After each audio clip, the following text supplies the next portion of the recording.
And welcome everyone to another edition of Orlando Magic Pod Squad. Dante Marcatelli, George Galante, and I'm excited about this one. This is going to be a fun one for you and I, George. How about this? We're kind enough to be joined by Kristen Ledlow, of course, of NBA TV, TNT. She does a little bit of everything. She hosts her own show, as always, Handles every Tuesday on TNT. But more than that, George, we go way back. We've known Kristen for quite some time. And it's just great to catch up again. Kristen, how are you? I'm so excited to get to talk to you guys. I still, more than a decade later, see the invite from you two. And I'm like, man, I can't even believe they know who I am. Oh, yeah. That's ridiculous, by the way. That's the most ridiculous thing that's ever been said. The show, the Dante and Galante show, it was always my favorite, like well before I was a sports broadcaster.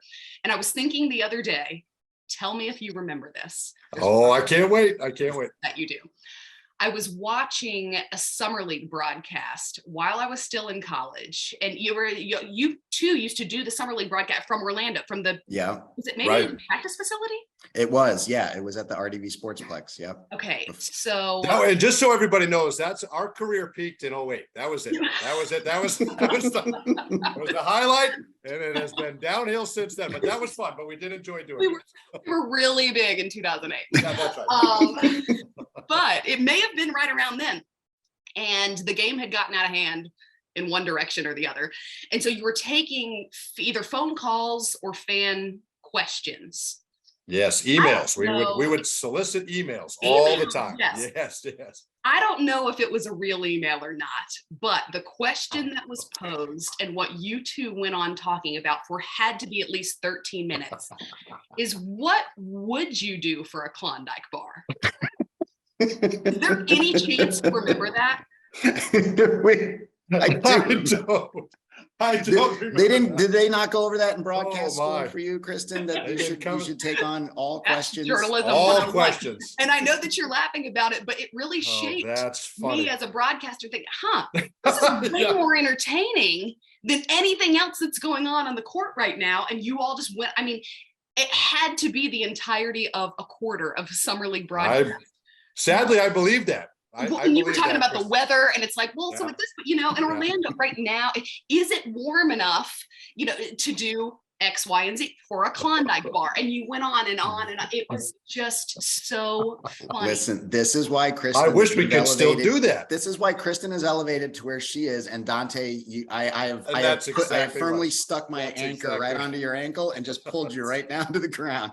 It's just shoved you right down. That's exactly right. That's right. Well, it's funny because we started doing those games, and it was I had already done about one or two of them, and George came on to try to help out, which wasn't really much help, but he tried to help. And it was about, because I'm not a broadcaster. We're about 2 or 3 minutes in, and he goes right on air, "These games are awful." He goes, "Can we talk about anything else?" And that spiraled into way out of control. But because I remember actually sending a couple of emails. I don't remember if you ever answered mine on the air, but when you were asking for emails, I was like, yeah, okay, now's my chance. Well, that was fun. That's before the NBA has become the machine. I mean, it was always a machine, but now summer league, I mean, it's a whole deal unto itself. But I think that's a great starting point, because you're from Florida, Kristen. You're a Magic fan. I mean, just kind of let everybody know your journey. And here you are as a Magic fan, and now you get to watch every team and do it at an elite level. I think it's great. I grew up some in Tallahassee, some in Central Florida, but always Florida. And one of the very first basketball camps that I went to was when the Orlando Miracle was in town. Excuse me. And a couple of the Magic players would come. I can't remember which summer, which of them showed up, but it was always such a huge deal to me. And so my first experience with the NBA was playing basketball and seeing that these guys actually showed up to this little girls' camp that we had. And that's great. My first introduction to the team. And they were obviously quite good when I was in town in that 93, 94, 95, 96, 97. Yeah, they had some pretty good teams. They weren't bad. They weren't bad. Yeah, very good teams. And funny enough, I actually remember a billboard going up and not understanding it and asking my dad. It was a picture of Shaq, who is one of my coworkers now and a Hall of Famer, walking out of a door. And it said, "Don't let the door hit you where the good Lord split you." And we were he was leaving. Nice. That's right. How about that? Do you remember those billboards? They took out that billboard. So that predates me. I came here about 98, but that's unbelievable that they did that. Wow. And I remember asking my dad in the car what that meant and him trying to dance around an explanation for what it means. Yeah, sure. Where the good Lord split you. That's great. So that was my introduction to Magic basketball, being a little girl at those camps. Yes. And Shaquille leaving us for Los Angeles. But apart from that, yeah, I always rooted for the Magic, and then went to college at Southeastern in Central Florida. And the sports director, the athletic director at the time, knew one of you, and he was like, "Hey, if you want to meet them, I can take you over there for the day." And I was so excited about it. I had to have worn what was my nicest outfit at the time, which I'm sure was not very nice. I got up really early and was like, "Okay, oh my gosh, I'm going in." This is great. This right now. We're all going to become friends, and it's going to take off from there. That's fantastic. That's fantastic. And I obviously came and spent the day in your offices as a college student, and remember just very distinctly sitting down, and you walked me through what it would look like to work in your department in the coming year. And you told me, I'm not going to tell you what to do, but you should go back. You can and should go back, play volleyball your senior year, finish out. You will not get this. She was thinking, George, she was thinking of leaving as a junior and taking that internship. Right. And you could tell she was on to bigger and better things. So that's good that you told her that, because I did leave my school as a junior to take my internship, and nobody stopped me. They did. They were like, "Nope, you just come on, you better take this now. You should take whatever you can get right now. You better go ahead and grab it. The real world will not be kind to you, George. You better take this job while it's on the table. You need to take it right now. Whatever's available, anything. You need to take it. Yeah, that's right. At the time, that's great.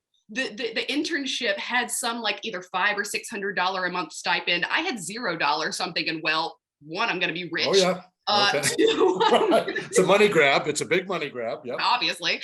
But I was really thinking this is my first and only shot at breaking into this business. And you were so kind with not only your time, but also in saying "Hey, this is going to be here when you're done, but playing volleyball your senior year in college and doing that time with your teammates and then walking through graduation, that won't be there again." And so it was really, really special to me. And then obviously the following summer, I was interning for the local news in Orlando, West 2 News, and all happened to go to the NBA finals. So that was when I became all right, a die-hard fan, right? All this in. is more than just a childhood kind of, these were good memories in Orlando. That was when I became a die-hard fan. Isn't that great? Do you pinch yourself though? You were talking about how you saw Shaq on a billboard. Right, exactly. And then now you're working with him all the time. Do you still to this day have those moments where you walk in and you're like, "Hey, Shaq," you and Shaq are buddies now, right? That's wild, right? Yes. I don't want to sound like I'm so serious when I tell you that 99 out of 100 times that I walk out of that building, I am shaking my head I can't believe that I get to do a job I like so much with people that I love, and that those are the people. It has never become normal to me. And this is my 10th season at the network. And it's amazing. Never become normal to me in a decade's time. Because the reason that I got the job in the first place, I had heard that Inside Stuff was coming back to NBA TV and that Grant Hill was the co-host. And I had a Grant Hill jersey when I was a kid, the Magic jersey specifically. And I was like, if I can just get an audition, I can meet Grant Hill. I'm not thinking that's amazing. 10 years later, this will still be my job. It's I can just go in there and meet him. How awesome would that be to spend one afternoon in that building with somebody that I've looked up to for as long as I have? And now to be having this conversation this side of a decade later, I'm not kidding when I tell you it's never worn on me. I've never taken it for granted. It has never become just a regular thing that's a thing that I get to do regularly. Well, and you haven't changed. And I think that's not always the case in this industry. You're still the same person. And I think that's awesome. And that's a feather in your cap, and you keep working. But what do you enjoy the most about what you get to do, about this job that you have, and getting to be around the people you're around and watching basketball and everything? I mean, really, so many people would do anything to have that position. It's gotta be great. No, I don't want to forget that either, right? On the nights that it's long and you're tired and you're like, are you kidding? Kings Blazers just went to double overtime. Why am I here on a right? Yeah. But I used to say to that question, it's, you get paid to watch basketball. What I played and watched basketball my entire life. Like, there is nothing better than that. But I think as I've gotten older and done this job longer and care far more about the people than the position, it's actually, it's not even being at the biggest basketball games. It's sitting in our building with some of the game's biggest and best players and listening to them tell stories about moments that are like those, right? It's like sitting next to Isaiah Thomas and him saying, you know what? And then knowing that like whatever's going to come next is going to be mind blowing, right? And right. Stories that these legends of the game just have, they're off the top of the dome, as Charles would say. That I think is my favorite part of it now, is just sitting next to these players that I grew up watching. Some of them were retired before I even started watching basketball, right? These players that I have always known were the greatest the game had to offer. Just telling stories about what was happening behind the scenes, and knowing Isaiah actually specifically always tells me, you got to write a book. Like, if you just wrote a book about all the stuff from all of us sitting in this building for 10 years, he was like, great point. Wants to read that. So that's exactly right. Believed, night after night, he's like, you got to put that in your book. Very nice. But it is funny. You do say that, because Dante and I talk about that all the time, where there's never, the stories never end. Like, they never end, whether they come from David Steele and Jeff Turner, things that they've said when we get to sit with Coach Hill. And these are just in a Magic vacuum, right? Like, we're just getting things for us that are in a Magic vacuum. You're getting them from Shaquille O'Neal, Isaiah Thomas, Sam Mitchell. There's just a list of guys that have played for decades, like 40, 50 plus years of basketball, that you're getting to just sit there and be a sponge. And I mean, it's really remarkable. And what's cool is they all have a different perspective on, some of them will tell the same story about the same game or the same series or whatever it may be. And they all had a different perspective, just like if the three of us sat in an arena, and we'd have a different, perspective as to how true. They'll all tell the same story about the same series or set of circumstances, and yet it's entirely different. And so it's just, it's a really special thing to get to kind of witness it all. Well, George gets it. He hears the stories and then he embellishes and puts his own little twist on it, right? So I get to hear it a couple of times, and it's a different variation. Tell us about our Magic right now, Kristen. I mean, how much do you get to watch? How much do you get to follow? Obviously, you're up on everything, but all of a sudden, in a pretty short amount of time, this team has turned around. They've become very exciting to watch. We've got Franz Wagner, Paolo Banchero. I mean, there's a very exciting young core. What's your? I thought you're going to ask her what her opinions are. You're giving your opinions. Well, I guess that's exactly right. We got to hear. That's the right way to tee it up. That was my phone that just fell on the floor. So that's not. Yeah, there you go. Tee it up, and she knows what to do. You aim the question in the direction you want to take the conversation, right? I do know that. That's exactly right. Talk about how great Paolo Banchero is, Kristen. Isn't he great? He's fantastic. Isn't he great? And also all the things you want to talk about. Go ahead. Yes, that too. No, well, so what's cool about where I'm at in work right now is I work so often with Greg Anthony, who's Cole's dad. There you go. A really long stretch. I've obviously worked with Dennis and with Shaq over the years, but they've been analysts and TV personalities for so long now that there's not a ton of bias that shines through when it comes to their analysis that's on TV. But with GA, it's like, that's your kid. So absolutely. Right. It's the ultimate bias, right? So finally I get to nerd out on Magic basketball with somebody who's not only watching it, but Cole FaceTimes him after every single one of these games. And so that's great. That's cool. Good job, guys. Yeah, That's awesome. Oh, so it's really cool because for the very first time in these last couple of seasons, I've gotten to just be entirely biased with one of the guys that's there at work who is also entirely biased. And it's become really exciting to watch, even as of like very late, because it was what, a 9 or so game losing streak in December, and it's what, 11-5, 11-6 or so. 11-6 since, right. 11-6. Now we're having this conversation as the Eastern Conference landscape starts to kind of shape up and shake out. Could this be a play-in team, right? Because you're looking there at the bottom and it's like, well, who's got the momentum? Who's got the talent? Who's got the talent that's now starting to mesh and could be a good team moving forward? Because, it's one thing to put a bunch of lottery picks on a roster together, and it's another thing to watch them play as a team and rip off a winning streak. So it's really exciting to watch them as of late. 1, because they're winning. 2, because we're obviously watching Paolo, who's the leader in the clubhouse as far as the rookie race goes. 3, because like I said, I get to actually be biased a little bit on the air. So what do we need to do, Kristen? I mean, you're on the inside now, okay?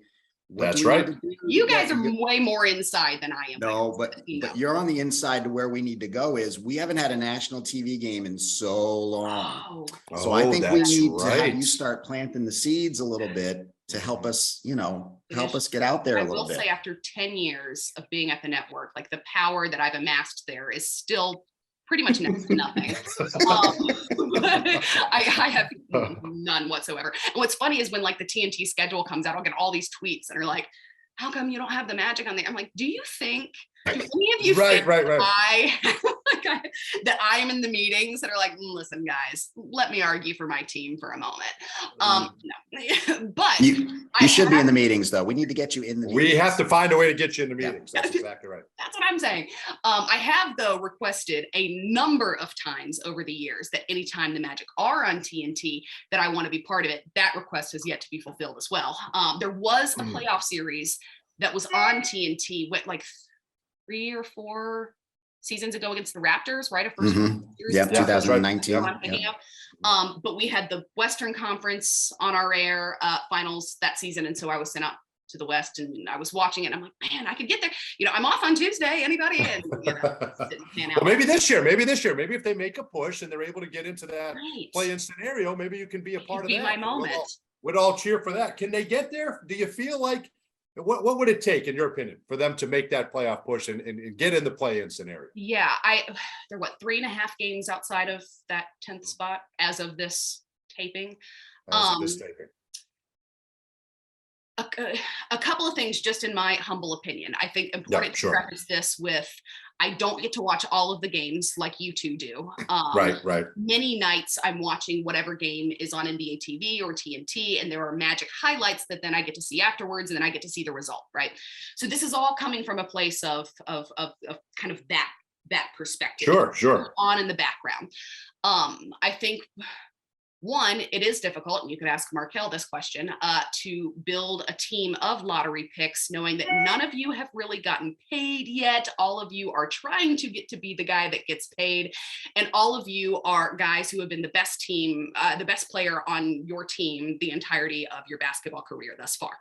So even from like a coaching and front office perspective, how is it that you get a group of guys like that to say, hey, you know what? He's going to be our guy. You're going to be our kind of, secondary option. And you now are going to have to play this 3-and-D position, which is a role that can get you 19 or 20 years in the NBA. However, you no longer get to be the guy that is the first option in an offense, the way that you always have. I think one kind of bright spot of this recent stretch of winning is we're starting to see that buy-in. I don't know that there's any huge missing piece on the roster. Besides, if you miss the play-in tournament, maybe Victor Wembanyama, he's kind of the missing piece on everybody. That's kind of a big piece. Yeah, that is a big piece. That we'll revisit. But I think seeing that buy-in in a winning stretch, and particularly the way that they're winning, closing out fourth quarters is hugely important. And I think an undervalued element of rebuilding young teams, right? That's one of you typically see these young teams that come to a fourth quarter stretch, and the more experienced team is ultimately going to win those close games. And so I was looking this morning, the Magic are like fourth offensively in the NBA in fourth quarters right now. Franz in particular, scoring the majority of his buckets in that final stretch.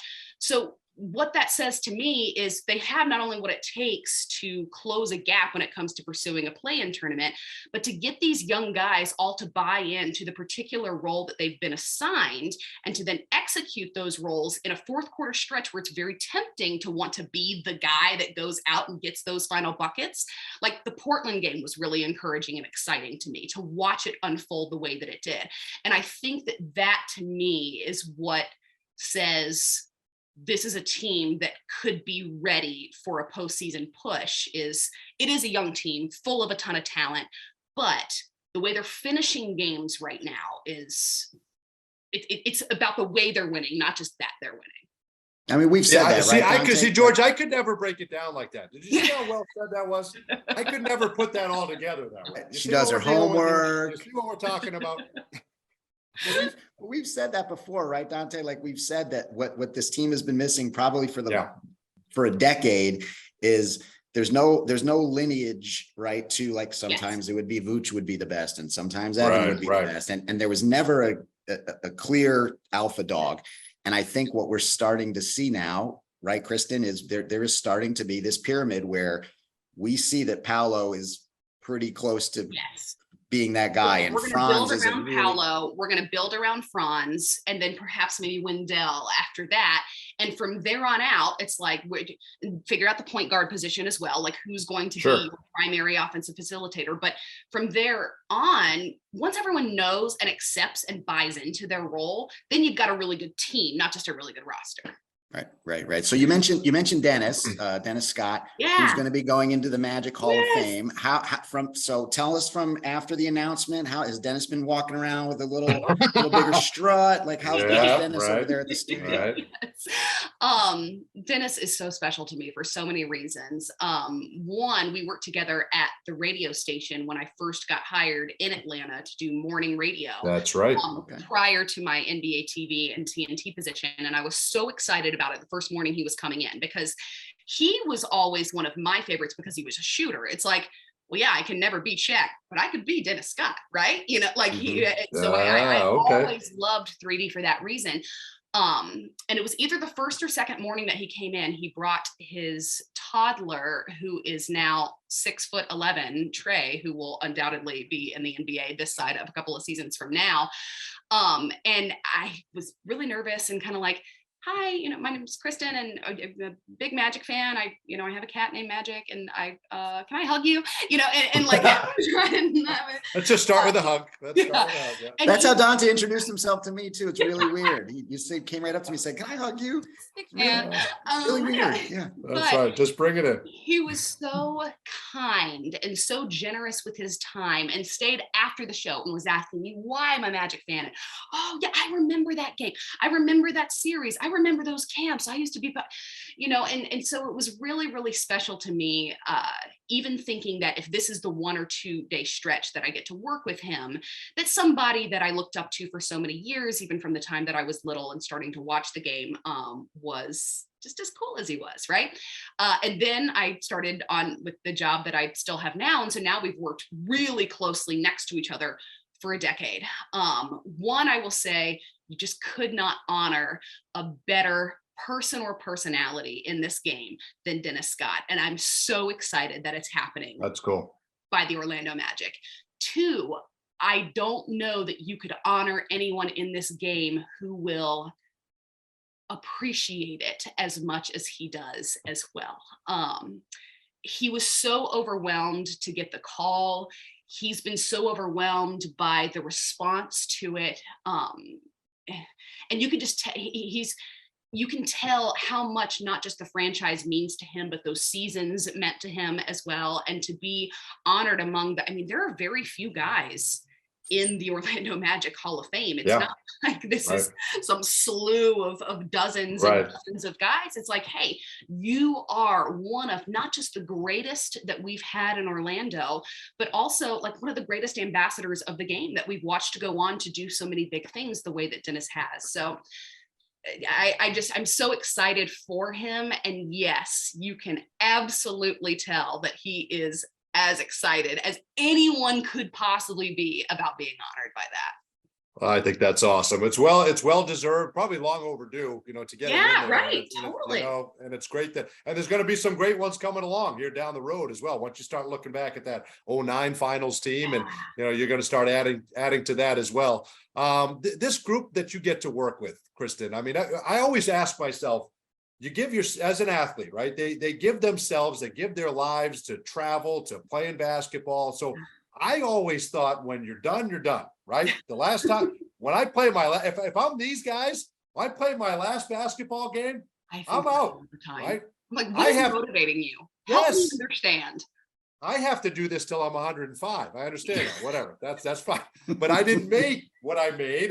Is it still being around the game? Is it the love of the game? What are you getting to tell stories like you talked about, hanging around and kind of reliving things? What drives these guys? I think it's great. I think it's fascinating. We love to have them and working with these guys, but I wonder what it is that keeps driving and motivating these guys. Yeah, I have that same question all the time. I'm going to tell a side story that sounds like a side story, but it will add up to actually relating to the question that you've asked me. You guys know Maya Moore, or know of her. So she and I, prior to my getting pregnant, then her getting pregnant, then my going on maternity leave, then her doing the same thing, and now just meeting up for play dates, used to work out together a lot, right? Yeah, life changes. It does. But we would go to Orange Theory, and at the very end of those workouts, it's this like all out kind of moment, right? So it's like 90 seconds, the very best that you've got. I'm like, I've worked out for 57 minutes. I'm just going to walk and cool down because I'm paying you guys to be here. Right. You got the best that I have. You got it for 57 minutes. You got it already. Like, and she every single time does the 90-second all out. And so I asked, like, what is it? Like, why? You're not going back to play basketball this season. You're not like, help me understand why, when they're like 90 seconds, the best you've got, who cares? Right? Like what? And she was like, there's something in my mind. I wouldn't have been able to like walk out into the parking lot without knowing that I actually left the very best that I had in there. And I'm thinking, by the time I get to the parking lot, I don't even remember that they asked me to do this. Aren't we going to brunch? Right? And it to me is like, oh, but that's why you're you and the greatest in the whole world. And the rest of us are us, right? And so I think that there's this level of motivation, the same thing working alongside Candace Parker. I watch like the way that she'll fly in to work in Atlanta, wake up first thing in the morning and do a workout before she comes into, I watch the way that she eats, the way that, and it's like a different level of motivation to continually be the greatest in a game that you've played the entirety of your life. And so I think that there is just something different about and I also think that because of the nature of the game of basketball, that nobody really wants to leave it too soon.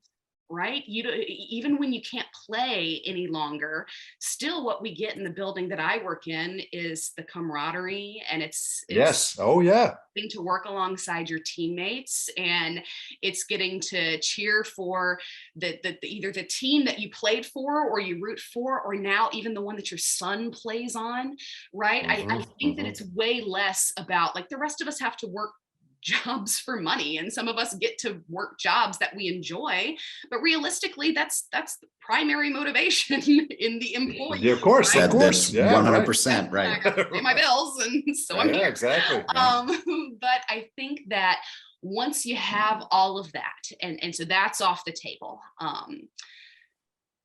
it's what's left. What does the game of basketball still have to offer you? And I think getting to cover the game and getting to coach the game and getting to still be around the game in some capacity is such a driving factor that it's like, regardless of what, anybody's being paid.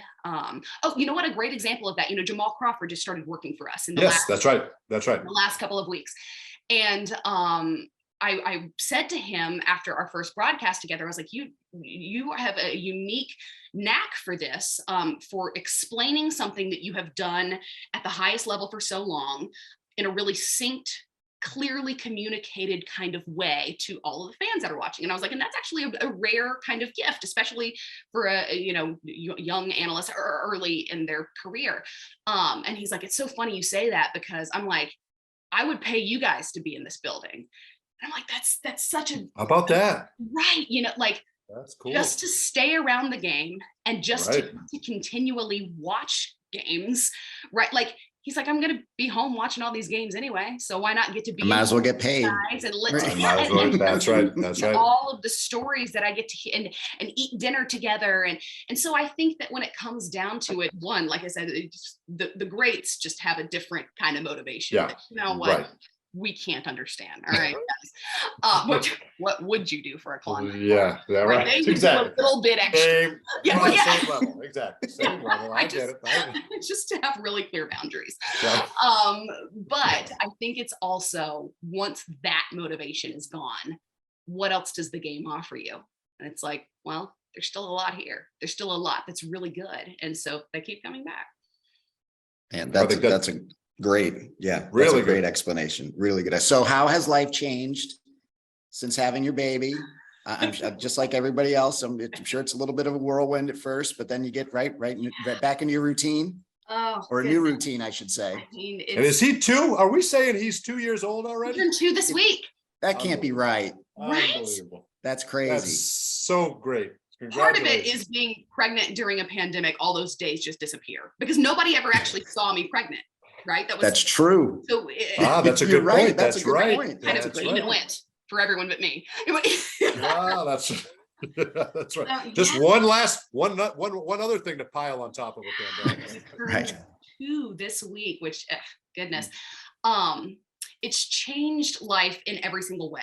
I mean, that's the most cliched way to put it is, oh, well, nobody can prepare you and it'll change your life. But like it actually will. Not the least of which is logistically, like we have to record this podcast during nap time. Right. Yeah. Oh, yes. Yes, we do. But, we are well aware that as soon as that baby wakes up, you are gone. We are well aware. But it also just changes my perspective on all of it, because for a really long time, starting with when I met the 2 of you, my greatest motivation was becoming a sports broadcaster. It was covering basketball. It was being in and around the game for as long as I could possibly be, right? Covering it at the highest level. And now I have actually gotten to do that. Mm-hmm. And I have a son that is sleeping in the very next bedroom. And as I sum it all up in my mind, it's like, oh, that's just talking about basketball. And that right there is life. Yeah. Right. And so it's changed. He has changed my perspective on life in its entirety, but also the ways in which I approach work. I think that he's made me better at the job in some ways, given me like this irrational level of confidence. It's like, because if you line up pictures and videos of me at 24 and 34, it's like, well, one of them has probably a lot more reasons to be confident than the other does. Get out of here. Come on. But the other, though, does really hard and good work all day long, well before she even gets to work. So it's like, oh, well, so this part will be easy, right? Right. You're right. Where I'm called now and what drives me forward is not continually going back to this building. It's that, oh, it's a huge gift that I get to still be in this building and do the thing that means the most to me now, right? Very cool. Dante, I can't wait for him to be so spoiled. Like he's not even going to care that he's going to be best friends with Shaquille O'Neal and Isaiah Thomas. He's not even going to care. Like no big deal. No big deal. Spoiled. It's all going to be second nature. And Kristen, don't you appreciate, like, because for George and I, we travel, right? We're with the team. We're on the road. So our wives are just the support system that we have to be able to do this, right? And I think if the roles were reversed, I don't think I could do it. It's hard, right? I think that part is hard, and you miss them when you're gone. You miss them. We got 2 girls, and you can't wait to get back, and you are overwhelmingly appreciative of the support you get along the way, right? Yeah, I'm so glad that you brought that up, because I actually remember really early on returning from maternity leave, and one of my male bosses just pulling me aside and just saying, how are you? Like, how actually are you? It's like, because I have come back to work following the birth of an infant, but I was not the one who birthed that infant. And I cannot imagine asking of my wife all that's being asked of you. And I so appreciated that perspective, not just from him, but from the 2 of you as well. One, it makes me so much more thankful to have such an incredible husband and partner, in that he's like, hey, you can still go be all that it is that you not only want to, but have worked to be. But also, it does change it's changed the way that I work. It has, I don't want to say given me less motivation, right? I'm just motivated. Well, sure. No, but you can say it. You can say it. George and I haven't been motivated since 05. I'm kidding. That's why we're doing the exact same thing. We're in the exact same spot. Exactly. No, but I do as I say, not as I do. Right. Do as I say. I think it's more so that work is now not my driving force, and instead it's just part of my life that I enjoy and still find a great level of fulfillment in, but a much smaller part than all that life holds now outside of that, which is one of the really interesting things about doing the same job for 10 years. Because when I started it, I was not even dating my husband, right? So it's like I'm single and living in a 1-bedroom apartment with my cat, Magic. And, and here 10 years later, I've gone through dating, getting engaged to and marrying my husband, getting pregnant during a pandemic, birthing this child, and now I have a 2-year-old asleep in the room next, which, by the way, Magic is still here. You said Magic's hanging on. God bless him. Got him, man. 10 and a half years old. That is awesome. Good for him. We gotta win for Magic. We gotta win it. Yeah. Gotta get this done. Gotta get this done. Win for Magic pretty quick. To do that same job and to sit in that same seat through so many different seasons of life, it's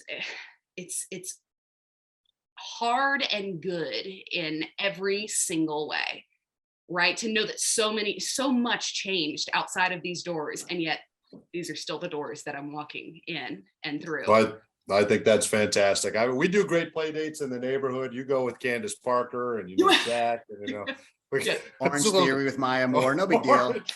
No big deal. Exactly. To be fair, neither of us are on the treadmills much anymore, but that story. It's hard. Right? You run out of time. It's so hard to do that. Can I tell one more like name droppy kind of story involving my cat? Sure. Yes. We're talking about Magic, the cat. I've never told this story publicly before. But... Which, by the way, real quick, we have a cat, and I'm not crazy about it. Not crazy. This is why I have a dog. My husband's not crazy about the cat either, and okay. But he was here before, so they're like, there's nothing you can. Well, your grandfather did for sure. That's part of the package. What is your cat's name? Pixie. So obviously one of his daughters named Pixie. No, Dante named him. No, that's Dante's name. My father-in-law. So my wife's husband had a cat named Pixie. Oh. And so we kind of as a tribute to him. So thanks, George. Yeah, as an honor to him. A tribute to the other cat. Excellent. A tribute to the other cat. Second. Awesome. What I find is we wanted a dog, couldn't find a dog, so we ended up with a cat. Like, for me, we didn't find a dog. There are dogs everywhere. That's a great question, which I should revisit. Find a dog. Couldn't find it in the time. Elena's like, I can't find a dog anywhere. It's amazing. No dog. You know what? We're gonna do a cat. There are no dogs. They're out of dogs. We didn't seek the cat. We ended up with the cat. That's how it works. That's how it works. It is kind of how it does work, right? That is how it does work. Yeah.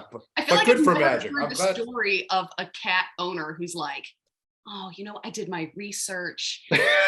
I looked for exactly this cat. Exactly the one. This cat is orange. Her name is Nancy. And I found her under my car.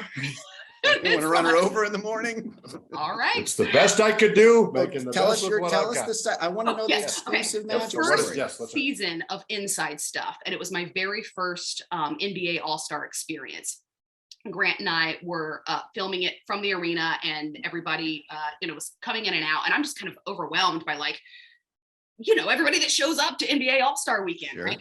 Yeah. And everybody goes to say hi to Grant. I'm talking about literally everybody, from President Bill Clinton to the guy who was selling tickets when he was in Detroit, right? Everybody comes to say hi to He's so smooth. He's so smooth. That's why he should be the president. I think he should be. I'm behind that. I'm behind that. As am I. But Magic Johnson comes over to say hi to Grant, of course. And I always just kind of stand off to the side. Is this someone that Grant's going to introduce me to, or is this someone I just get to admire? Wow. From afar. I just right. And so he says in one breath, again, I've never told this story publicly, so I hope neither of them listen to this. Magic, I'd like you to meet my my co-host Kristen. She's got a cat named after you. And I did not have the heart. That's great. This Hall of Famer and one of the greatest that the game has ever seen. Oh my goodness! The cat is not named after you, sir. Irvin. Irvin. It's not named. Yeah, it's not named Irvin. Named Magic. So I just said, the Orlando. Yeah, I do. I'm such a huge fan. And we took a picture together. I still have the picture of the three of us there. And you can almost read on my face this half smile, I don't know what to do. I don't know what to say. I am his biggest fan, big enough a fan to name a pet after him. Yes. That not. Listen, I think that's fine, because I would have told him I named my kid after him. So it's fine. It's totally fine. Here's my son Magic. It's totally fine. I would have totally rolled with that. Well, I guess so. Then the biggest thing I have to ask, and it's the last thing, and then we'll let you go, because you might be able to squeeze something else in before your son wakes up, right? So let's do that. Let's light reading. Let's be mindful of your time here. What I'm picking up is, can we bring back a summer league broadcast of some kind with the three of us? Where we can do salmon recipes, we can do whatever anybody. Now see this, I think. It's so much easier with social media. Kristen. We can get all the questions. This you can get done. We should. And I know for sure that they're actually looking for people willing to grind it out in Vegas in July for 11 or 12 days. I bet. I'm not just going to say this on the podcast. I'm actually going to send a note about it, because if y'all are then I'm dead. We're in. So wait, absolutely. Who's calling it? Who's analyzing? Who's on the sidelines? Or are we going to do it'll be just like a rotation. I think it's smart. I think we're smart enough to know that you pick whatever you want to do, and then we'll fall in line. So I'll be Paolo from there. You're Paolo, right? Paolo, and I'm just down what we should do. Quarter by quarter, we mix it up. Fine, switch it up. It's a whole new idea. And then in the fourth, the three of us just sit in the booth. We have a conversation, we take it to the end, and we finally tell our audience what we do for a Klondike bar. That's exactly, we get the answer. That's the whole point. We get to the answer. I think you're onto something. I think we could sell this. I'm going to clip this off at the end of this podcast and send it to the big bosses in the rooms that I'm not invited into. Yeah, exactly. Who the hell are these two yahoos? Yeah, you can do it, yourself into. Without those two, we'd love to have you in Vegas. That's exactly. Actually, Kris, yes, you are already scheduled. So we'll see you there. Right. You'll be there. Don't you worry about that. Well, this has been awesome, Kristen. Keep up the great work. I mean, celebrity game, right? An all-star weekend on the set of Space Jam. She's doing NBA TV. You got her own show. I mean, inside stuff. It's been awesome for us to all. It's a good thing. It's a good thing Dante declined your internship. It's a good thing. Because I didn't decline it. I think I would have gotten here faster. Got it. No way. Got the internship. Because none of my other interns have done anything remotely close to what you're doing. So yeah, it's you know what? I still keep in touch with Brent. Yeah, Brent's great. Nice. Brent's great. I don't remember Brent, but I'm All right, that's You know, yeah, tell him I said hi. yeah, I will. Yeah, tell him. You're my best. He's one of my faves. My best. All right, good to talk to you, Kristen. Thank you so much, and we can't wait to catch up with you soon. Thank All right, you. take care. That'll do it for another edition of Magic Pod Squad.